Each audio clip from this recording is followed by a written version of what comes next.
अत्यंत स्पष्ट बात इसमें कही कि ये भगवान आत्मा यद्यपि पर पदार्थों का कर्ता रंच मात्र भी नहीं है, फिर भी अपने रागादि भावों का कर्ता अवश्य है। साथ ही अपने रागादि भाव कर्मों को करता है तो उसके निमित्त से उस समय कर्मान वर्णा ज्ञाना वर्णादि रूप कर्मों रूप परिणमित होती है। इस दृष्टि से उसे कदाचित माने किसी अपेक्षा पर कर्मों का कर्ता भी कहा जाता है। अब दो बात में, राग आदि का कर्ता तो वो है और कर्मों का कर्ता उस अपेक्षा से कदाचित शब्द पड़ा ना, कहा जाता है। बस इतनी स्पष्ट सीधी सच्ची बात है जो गाथाओं में स्पष्ट रूप से आ गई है और पद्यानुवाद में हिंदी में अत्यंत सरल भाषा में वो बात प्रकट हो गई है। ये ना भवदशा में, भवदशा माने संसार अवस्था में, भव माने संसार होता है ना, तो भवदशा में माने संसार अवस्था में रागादि को करता हुआ यह आत्मा माने रागादि भावों का को करता है। तो कर्म रज से कदाचित माने किसी अपेक्षा, कदाचित माने ऐसा नहीं कभी के कभी नहीं, ऐसा नहीं, बनता तो हमेशा ही है, लेकिन किसी अपेक्षा से उसे आत्मा को कर्ता कहा जाता है और किसी अपेक्षा से उसी स्थिति में आत्मा को कर्ता नहीं कहा जाता है। तात्पर्य ये है, ऐसी भाषा आती है कि वो कदाचित करता है और कदाचित नहीं करता है, तो ऐसा लगता है कि आत्मा का कोई ठिकाना नहीं है, जब इसका मन आ जाए तब कर देता है, नहीं आए तो नहीं करता है। और कभी ऐसा लगता है कि कभी करता भी है और नहीं भी करता है। तो कभी माने काल की भिन्नता समझ में आती है कि किसी काल में करता है तो किसी काल में नहीं करता है, लेकिन वस्तु स्थिति ऐसी नहीं है। एक ही समय और जो क्रिया हो रही है, माने आत्मा में रागादि भाव हो रहे हैं और कर्म बन रहे हैं और उनमें ये रागादि भाव निमित्त हो रहे हैं। यद्यपि उपादान की बात ही मुख्य है, माने कर्ता उपादान ही कहा जाता है, जो कार्य रूप परिणमित होता है उसको ही कर्ता कहते हैं, यह परिणमति सा कर्ता। फिर भी उन निमित्त भी वाली बात भी एकदम उड़ा देने लायक नहीं है। क्यों नहीं है? इसलिए नहीं है कि मुझको रागादि होते हैं तो वे कर्म मेरे आत्मा के साथ बनते हैं, और तुम्हें होते हैं तो तुम्हारे के साथ बनते हैं।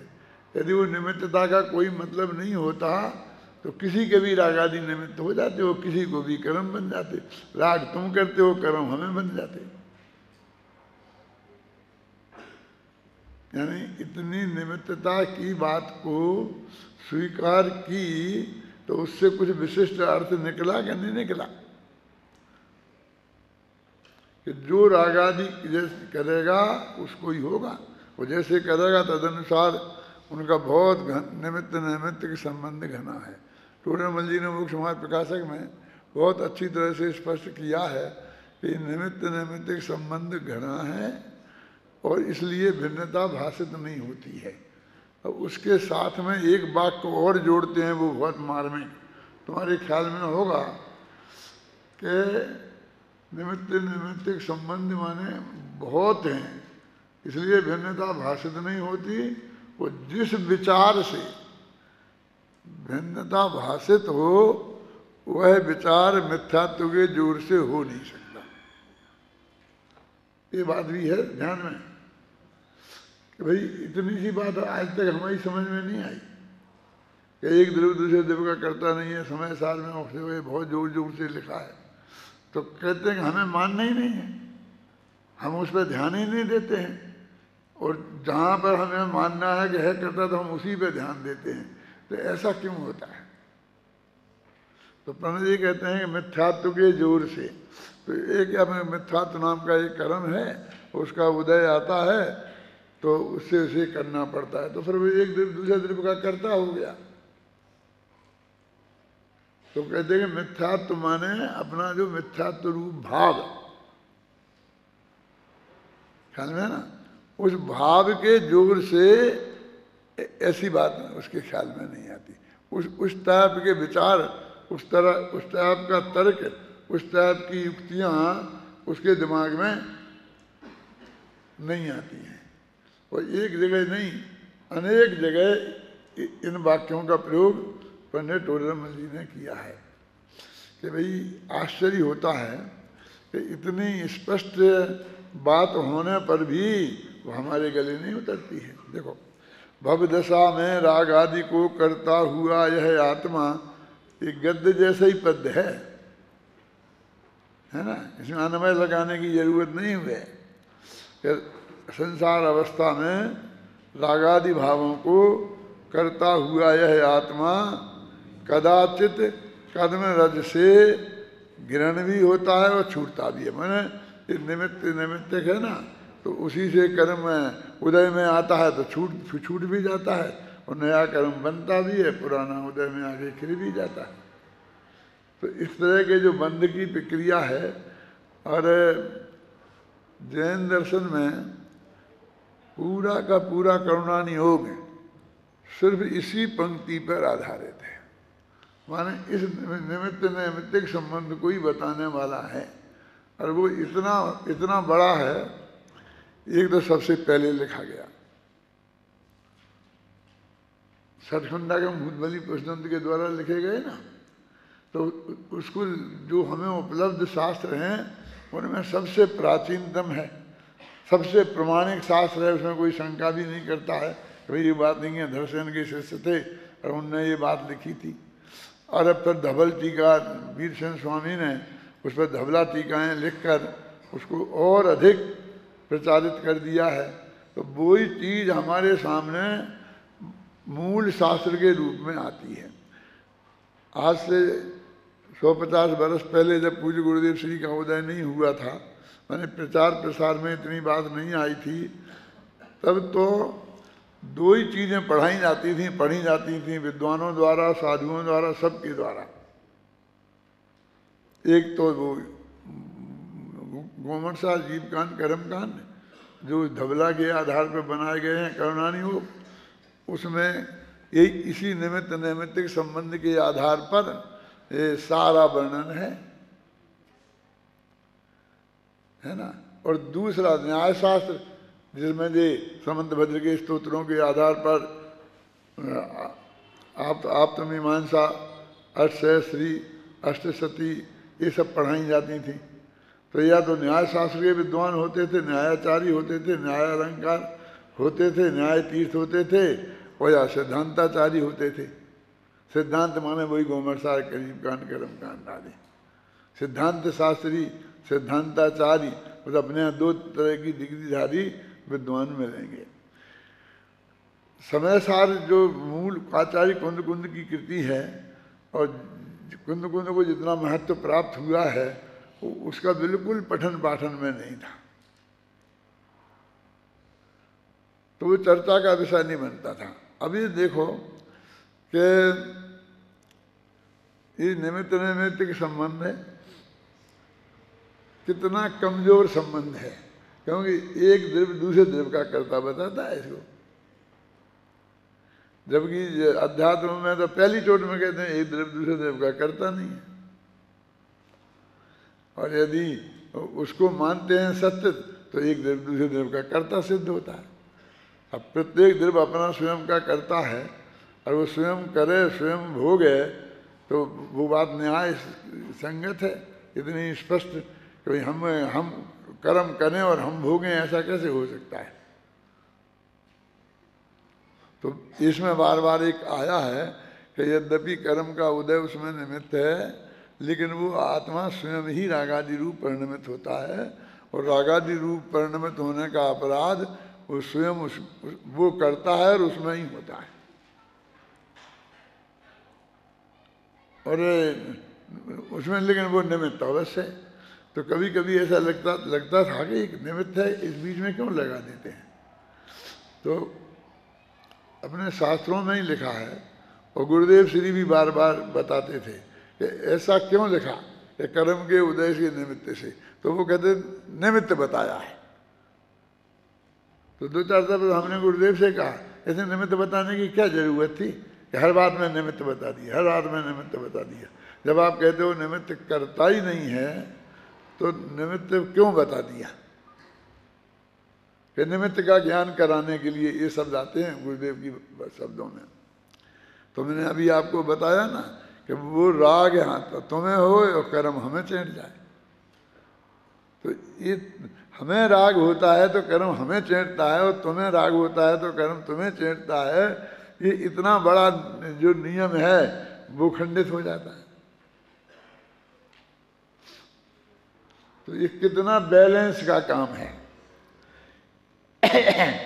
हमसे अध्यात्म के जोर में कभी तो उसकी बहुत बड़ी उपेक्षा हो जाती है, और कभी इतना जोर पड़ जाता है कि हमें वही सब कुछ दिखने लगता है। तो ऐसा दिखने लगता है कि अब हमारी कर्म के निमित्त होता है, उदय निमित्त हुआ, फिर हमें राग होगा, फिर राग से हमें बंद होगा। तो जो कुछ करना है कर्म में ही करना है। वो तो ये कहते तुम राग आदि के कर्ता तुम स्वयं हो। इसमें ये लिखा स्वतंत्रपणे। कर्ता की दो व्याख्याएं दी हैं इसी गाथाओं में। टीका में अभी अपन पढ़ेंगे तो उसमें एक तो दी स्वतंत्र कर्ता। जो स्वतंत्र रूप से कार्य करे उसका नाम कर्ता है। यदि कोई करा रहा, उसके ऑर्डर से वो कर रहा, उससे वो बंधा हुआ है, तो फिर वो कर्ता उसे नहीं कहा जाता है। लोक में भी अपराध में भी किसने कराया ये। नौकर कह दे मुझे तो मालिक ने आज्ञा दी, उनने कहा था ये करो, तो मैंने कर दिया, तो फिर मालिक को पकड़ते हैं और सारा जो कानूनी व्यवस्थाएं हैं उनके अनुसार सजा होती है। तो मालिक को होती है 10 साल की, तो नौकर को होती है 1 साल की।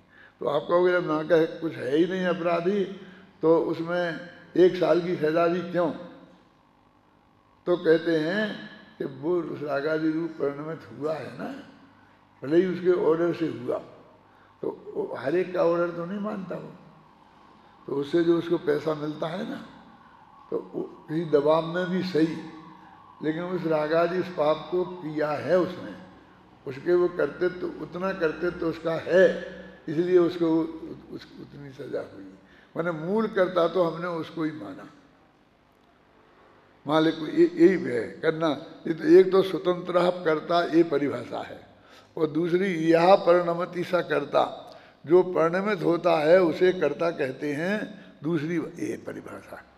तो दोनों के हिसाब से वो कह रहे कि भगवान आत्मा स्वयं रागादि रूप परिणमित होता है। तो कहते रागादि रूप परिणमित होता है, तो रागादि तो कर्म के उदय से हुए।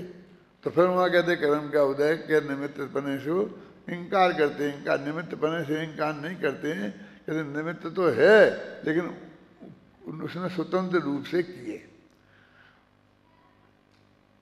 जैसे हमने बंदूक की नोक दिखाई और उससे कहा कि तुम ताला खोलो, और सेठ से उसी की तिजोरी का ताला खुलवाया, फिर उसी में से माल उठवाया और उसमें माल उठा करके और चोरों डाकुओं ने अपनी पेटी में रखवाया और फिर कहा इसको उठा और लेके चले, हमारी बाहर गाड़ी खड़ी है उसमें रख गया। अब आप पूरी फिल्म बन गई। आपको वो बंदूक जो लिए खड़ा है ना दूर, वो तो फिल्म में आ नहीं रहा, तो आप यही कहोगे ना कि भाई वो सेठ ने खुद अपने हाथ से तिजोरी खोली, अपने हाथ से रख दिया और अपने हाथ जाकर उसी ताजी रख के आ गया। अब इसके में दूसरे की क्या गलती है? तो क्या हो गया था ऐसा कि थोड़ा पागल हो गया था दो समय के लिए, तो ऐसा ही हो गया था। अब वो पागल हो गया था कि वो होश में था पूरे, उसने अपनी जान बचाई थी, कि वो पागल हो गया था। क्या था स्थिति, उस स्थिति का वर्णन उसमें है। तो वो कहते हैं कि तो भी वो स्वतंत्रता करता है। यदि वो बंदूक दिखाता और चला के मार भी डालता और तो भी नहीं करता तो नहीं करता, माने वो राजी हुआ है। अब कैसे राजी हुआ है इसको छोड़ो, हम भी तो ऐसे ही होते हैं। कोई हमें लोभ दिखाता है तो लोभ में होते हैं, कोई भय दिखाता है तो भय में होते हैं। आप समझे ना? तो ऐसा तो फिर हर एक अपराध में कहीं ना कहीं इस तरह की चीज तो पूरी मिलेगी। तो भी वो मूल तत्व समझना है तो निमित्त को गौण करना पड़ेगा, और बंधन की प्रक्रिया को समझना है तो निमित्त निमित्तक को समझना मानना पड़ेगा, अन्यथा वो हमारे राग से तुम्हें कर्म बंध हो जाएगा। इतनी ये व्यवस्था इसमें है। अब इसकी टीका में भी यही लिखा है, और अभी मैं पढ़ता हूँ दूसरी का तो रागादि उत जब आत्मा परिणमे अशुभ शुभ भाव में, ये रागादि वाला यह आत्मा। रागादि उत माने जो रागादि से वितराग परमात्मा है वे तो नहीं होते ऐसे। तो रागादि वाले जो आत्मा हैं जब वे अशुभ शुभ भाव में परिणमित होते हैं तो कर्म रज से आवृत हो और विविध बंधन में पड़े। मूल गाथा में उनने ये बात कही। और अभी पूरी टीका अपन पढ़ते हैं, जो मैंने आपको समझाया है अभी 5-10 मिनट में, वो ही बात उस टीका में पूरी की पूरी लिखी है। तो आप ध्यान से उसे सुनेंगे तो वो बात ख्याल में आ जाएगी। कोई पढ़ो, मैं अब ज़्यादा पढ़ नहीं सकता हूँ, इसलिए ये पढ़वाने का काम मैं आप लोगों से करता हूँ। बोलो कौन पढ़ेगा? परद्रव्य के ग्रहण त्याग से रहित होता हुआ। भर्राती क्यों है? आवाज थोड़ा दूर रखो। हाँ, कौन बोलता है? कहाँ से बोलता है? हैं? हाँ बोलो, दूर रख कर। परद्रव्य के ग्रहण त्याग से रहित होता हुआ भी संसार अवस्था में है आत्मा परद्रव्य के परिणाम को निमित्त मात्र करते हुए केवल स्व परिणाम मात्र का कर्तृत्व अनुभव करता हुआ उसके इसी परिणाम को निमित्त मात्र करके कर्म परिणाम को प्राप्त होती हुई उद्गत रज के द्वारा विशिष्ट अवगाहन रूप से कदाचित ग्रहण किया जाता है और छोड़ा जाता है। अब देखिए 4 पंक्तियां पढ़ी, पर भाषा ही में कुल टेढ़ापन है भाषा में। बाकी बात तो जो मैंने अभी आपको समझाई सीधी सरल भाषा में वो ही है। पढ़ो आगे। जिस प्रकार नए में परिणाम के साथ अन्य प्रकार परिणाम स्वयं विचित्रता को प्राप्त होते हैं, उसी प्रकार आत्मा के शुभाशुभ परिणामों के समय कर्म उद्गत परिणाम स्वयं विचित्रता को प्राप्त होते हैं। जिस प्रकार नए मेघ जल के भूमि के संयोग में आने पर अन्य पुद्गल स्वयं विचित्रता को प्राप्त हरियाली, कुकुरमुक्ता और इंद्रगोप आदि रूप परिणमित होते हैं, उसी प्रकार जब यह आत्मा राग द्वेष के वशीभूत होता हुआ शुभाशुभ भाव रूप परिणमित होता है, तब योग द्वारों से प्रविष्ट होते हुए अन्य कर्म पुद्गल स्वयं विचित्रता को प्राप्त ज्ञानावर्णादि भाव रूप परिणमित होते हैं। इससे यह सिद्ध होता है कि कर्मों की विचित्रता उनके स्वभावगत ही है, आत्मकृत नहीं। अब देखो उदाहरण क्या दिया कि बरसात हुई, आकाश में से पानी है ना, वो पानी मिट्टी में गिरा, तो पानी के मिट्टी में गिरने के संयोग से अब वहाँ पर जितने भी जो पहले पेड़ पौधे थे वहाँ, तो उसके फल लगे थे, तो वे बीज रूप में वहीं गिर गए थे और वे अभी भी पड़े हैं। एक मौसम पूरा बदल गया, मतलब बरसात में हुआ था अब, और फिर वे अपने आप पेड़ पौधे के रूप में उग आते हैं। तो उसमें पत्ते लगते हैं, उसमें फल लगते हैं, फूल लगते हैं, लाल पीले नीले विचित्र कई तरह की चीज़ें। तो ये क्या सब बरसात में किए? अब कैसे बरसात से हुए? लेकिन वो पानी तो जैसा अपन जैसा सजीव ऐसा नहीं है, मतलब जीव तो है लेकिन ऐसा मन नहीं है उसके उसने सोच के सब ऐसा कुछ किया हो। तो जैसे उस सहज भाव से पानी का संयोग हुआ, पृथ्वी में मिले, खादादी भी वहीं पड़े थे, सहज किसी ने डाले नहीं हैं, और फिर उनमें से वो उग आए और वे विचित्रता को प्राप्त होते हैं। ऐसे ही बस आत्मा में रागादि भाव होते हैं।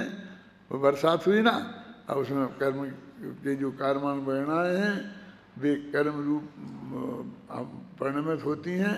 और ये तो आप जानते ही होंगे, करुणानी योग का पहले दिन का विद्यार्थी जानता है कि जब वे कर्म की जो कार्यमान प्रेरणाएँ हैं वे कर्म रूप परिणमित होती हैं, तो जितने भी परमाणु वे कर्म रूप परिणमित हुए। अभी तक कार्यमान वैगणा रूप में थे, वैगणा भी पर्याय है और कर्म रूप परिणमित हुए वो भी पर्याय है, लेकिन वो ज़रा कच्चा मटेरियल है और ये ज़रा पक्का मटेरियल हो गया।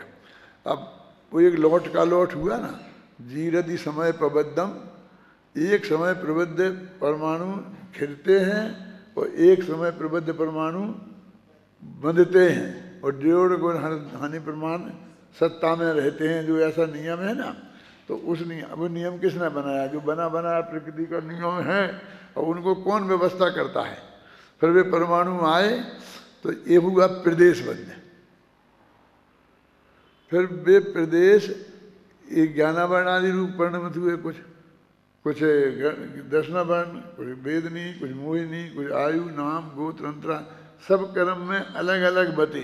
फिर उत्तर प्रकृतियों में बटे, तो उन प्रकृतियों में बटे तो उसे बोलते हैं प्रकृति बंध। अब ये प्रक्रिया उसमें ऑटोमेटिक होती है और उसमें योग निमित्त होता है। योगा पयड़ी प्रदेशा ठिदी अनुभागा कसाय दो हंती। योग से प्रकृति और प्रदेश बंद होते हैं और कसाय से स्थिति और अनुभाग बंद होते हैं। ये जो लिखा है गाथा, तो इसके आधार पर ही तो विद्यासागर जी कहते हैं ना कि देखो कसाय से बंद होता है, मिथ्यात्व से कहाँ देखा? वो कसाय में मिथ्यात्व शामिल है। मिथ्यात्व, अविरति, प्रमाद और कसाय, इन चार को वहाँ कसाय कहा गया है। कसाय माने कसायांत, कसाय है जिसके अंत में ऐसी चार चीज, पांच है ना बंध के कारण, मिथ्यात्व, अविरति, प्रमाद, कसाय और योग। तो योग से वे हो गए प्रकृति प्रदेश बंध, तो कसाय से फिर कहा तो वे चार चीजें आ गई, नहीं तो वे तीनों चीजें अबंध का कारण हो जाएंगी। कसाय से ये हो गया तो चारों ही बंध निपट गए। फिर मिथ्यात्व से भी नहीं होगा तो अवृत्ति से भी नहीं होगा और प्रमाद से भी नहीं होगा बंध। फिर यदि इस हिसाब से हम गिनेंगे तो तीनों से नहीं होगा, तो जो चार और शामिल करेंगे किसी को तो चारों को ही करना पड़ेगा। फिर जब कसाय मैंने इन चारों से मिथ्या तवृद्धि प्रमाद और कसाय के निमित्त से, वो तो योग के निमित्त से तो प्रकृति और प्रदेश हो गए, प्रकृतियों में बंटवारा हो गया। फिर उनमें काल की मर्यादा पड़ती है कि कितने काल तक ये आत्मा के साथ रहेंगे, मैंने कितनी मजबूती से बंधे, कैसे आएंगे, कैसे कैसे रहेंगे। तो वो स्थिति बंद कहलाता है। अब जैसे कि अभी ये सीमेंट से हमने दीवार बनाई, तो ये क्या सीमेंट कहते हैं, इसकी 200 वर्ष की आयु है, 100 वर्ष की आयु है, ये 100 वर्ष तक चिपका रहेगा और दीवार से चिपका रहेगा, और जिसके सारे हमने पत्थर ईंट चिपकाए हैं वे भी चिपके रहेंगे उसमें, और फिर ऑटोमेटिक वो ढीला पड़ जाएगा, उसकी पकड़ ढीली पड़ जाएगी, पत्थर भी गिरने लगेंगे, ईंटें भी गिरने लगेंगी, वे भी उनकी प्रकृति भी ढीली पड़ जाएगी। तो अब वो ऐसा होगा तो उनमें सब एक साथ ही गिर जाएंगे क्या? यानी कुछ प्रदेश खिलने लगते हैं ना, खिलना बोलते हैं ना, ऊपर कुछ कुछ खिलने लगता है और कुछ चेंटा रहता है, तो उसमें उदय क्या बोलते हैं, अच्छा वो आबादा काल के बाद वो धीरे धीरे खिलते हैं, उदय में आते हैं। अब वो जब उदय में आएंगे तो उससे क्या परिणाम होगा? यहाँ हमें बिल्डिंग गिर जाएगी, एकदम थोड़ी गिर जाएगी, धीरे धीरे गिरेगी ना। तो ऐसे ही कहते वो फिर हमें क्या फल मिलेगा? वो अनुभाग बंद। तो वो नक्की होता है कितना तीव्र कितना मंद, कैसे मतलब वो जब भी वो चीज़ हमको प्राप्त होगी तो उससे मान लो कसाय के उदय से कसाय हुई तो कितनी तीव्र हुई, कितनी मंद हुई, तो उसे हम अनुभाग बंद बोलते हैं। तो ये सब प्रक्रिया आखिर कर्मों में ऑटोमेटिक ही होती है ना। इसमें हमारा कोई कर्तव्य तो ऐसा चलता नहीं है ना बुद्धिपूर्वक कि भगवान ने बैठ के शांति से उनको किया हो, फिर ऐसा किया हो, बदला बदली की हो, हैं? लेकिन नहीं, बदल कर्म बदल भी जाते हैं। तो कैसे बदल के?